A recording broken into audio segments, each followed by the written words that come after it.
Have you ever wondered how a man who sold almost no paintings during his lifetime became one of the most famous and valuable artists in human history?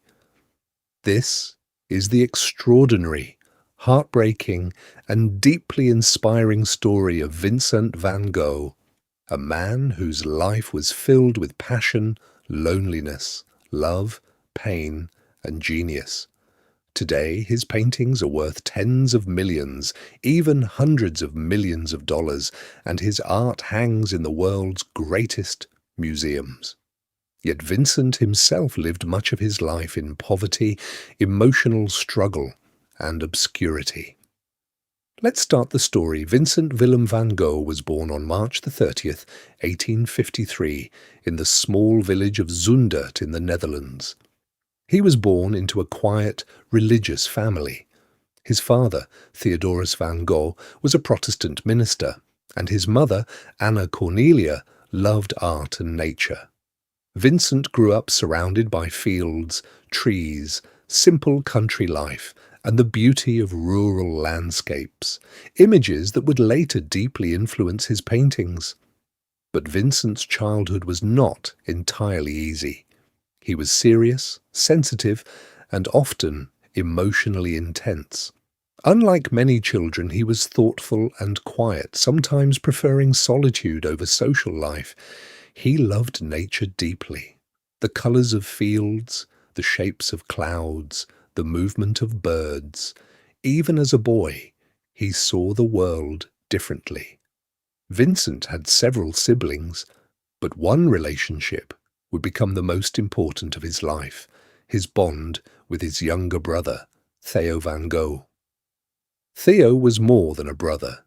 He was Vincent's closest friend, emotional support, financial helper, and lifelong believer. Their letters to each other would later reveal Vincent's inner world, dreams, fears, and struggles. As a young man, Vincent did not immediately become an artist.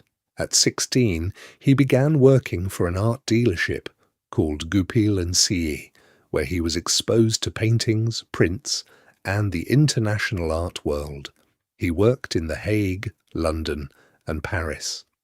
This experience introduced him to creativity, but Vincent struggled with business life. While living in London, Vincent fell deeply in love for the first known time with Eugénie Loyer, the daughter of his landlady. But his love was not returned. This rejection wounded him profoundly. Heartbreak became a recurring theme in Vincent's life. He longed for deep connection, but love often brought him pain. After this disappointment, Vincent became increasingly religious. He left the art trade and tried to follow in his father's footsteps by becoming a preacher. He worked among poor miners in Belgium, living in harsh conditions and giving away his possessions to help the poor. Vincent's compassion was genuine, but church authorities considered him too extreme. Again, he failed to fit into society's expectations. Yet this period changed him. Living among workers, peasants, and struggling families awakened his desire to portray ordinary human life. He began drawing miners, laborers, and the poor, not as idealized figures, but as real people. At around age 27, Vincent made a bold decision. He would become an artist. This was not an easy path. He had little formal training, no stable income, and ongoing emotional struggles. But Vincent possessed fierce determination. He studied anatomy, perspective, color, and technique obsessively. He once wrote, "I am seeking, I'm striving, I am in it with all my heart." His early works were dark and earthy, reflecting peasant life and hardship. One of his first masterpieces, The Potato Eaters, 1885, showed poor villagers eating a simple meal by lamplight. Vincent wanted to honor the dignity of working people, but his true transformation came when he moved to Paris in 1886 to live with Theo. Paris changed everything. There, Vincent encountered Impressionist and Post-Impressionist artists such as Claude Monet, Edgar Degas, Camille Pissarro, and Paul Gauguin. He discovered brighter colours, bold brushwork, Japanese prints, and new artistic possibilities. The dark tones of his Dutch years exploded into vivid yellows, blues, greens, and swirling light. Vincent's ambition grew stronger. He did not simply want to paint reality. He wanted to paint emotion. He wanted colour to express feeling itself. In Paris, however, Vincent's personal life remained turbulent. He struggled socially, often feeling awkward, intense, or misunderstood. Though deeply passionate, his romantic relationships remained difficult and unstable. In 1888, Vincent moved to Arles in the south of France, seeking sunlight, peace, and artistic freedom. This was one of the most productive periods of his life. In Arles, Vincent painted sunflowers, golden wheat fields, starry skies, bedrooms, cafes, and landscapes glowing with emotional power. His famous Sunflowers series became symbols of warmth, friendship, and hope. Today, versions of sunflowers are among the most celebrated paintings in the world, with one sold in 1987 for nearly $40 million, worth far more today when adjusted for art market growth. Vincent dreamed of creating an artists' community in Arles. He invited fellow painter Paul Gauguin to live with him. At first, Vincent was excited, but their personalities clashed badly. Vincent was emotionally intense and impulsive. Gauguin was more dominant and critical. Their arguments became increasingly severe. Then came one of history's most famous artistic breakdowns. In December 1888, after a terrible conflict with Gauguin, Vincent suffered a mental crisis and cut off part of his own ear. The event shocked the town. Vincent's mental health became increasingly fragile. He experienced episodes of depression, hallucinations, and emotional instability. Yet even in suffering, he painted. During his stay in the asylum at Saint-Rémy, Vincent created some of his greatest masterpieces, including The Starry Night.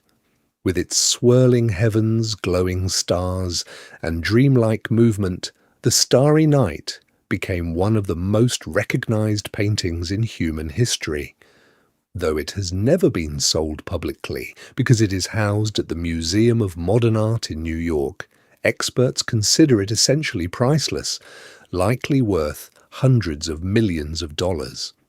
Vincent painted not just what he saw, he painted what he felt. He transformed pain into beauty. He wrote, "I dream my painting and then I paint my dream." In his final months, Vincent moved to Auvers-sur-Oise under the care of Dr. Paul Gachet. Though he continued working intensely, producing around 70 paintings in about 70 days, his emotional suffering remained immense. On July 27, 1890, Vincent walked into a wheat field and shot himself in the chest. He did not die immediately. Theo rushed to be with him. 2 days later, on July 29, 1890, Vincent van Gogh died at the age of 37. His reported final words were, "The sadness will last forever." At the time of his death, Vincent was largely unknown. He had sold very few paintings, possibly only one major work, during his lifetime. But Theo, heartbroken and devoted, helped preserve Vincent's legacy, though Theo himself died just months later. Over time, the world began to recognize what it had lost. Vincent van Gogh was not merely a troubled man, he was a revolutionary genius. Today, his works are among the most valuable ever created. Portrait of Dr. Gachet sold for $82.5 million in 1990, over $180 million in modern value estimates. Irises sold for $53.9 million. His self-portraits, sunflowers and landscapes are worth extraordinary sums. His paintings are displayed in major museums such as the Van Gogh Museum, Museum of Modern Art, and Musée d'Orsay. His art influences fashion, cinema, education, psychology, and culture worldwide. Vincent's life teaches one of history's deepest lessons. Success during life is not always the measure of greatness. He lived in poverty, battled despair, and died believing himself a failure. Yet his vision changed art forever. Today, Vincent van Gogh is remembered as one of the greatest painters who ever lived, a man who found colour in darkness, beauty in sorrow, and immortality through art. He once said, "What would life be if we had no courage to attempt anything?" And through courage, pain, and passion, Vincent van Gogh painted eternity.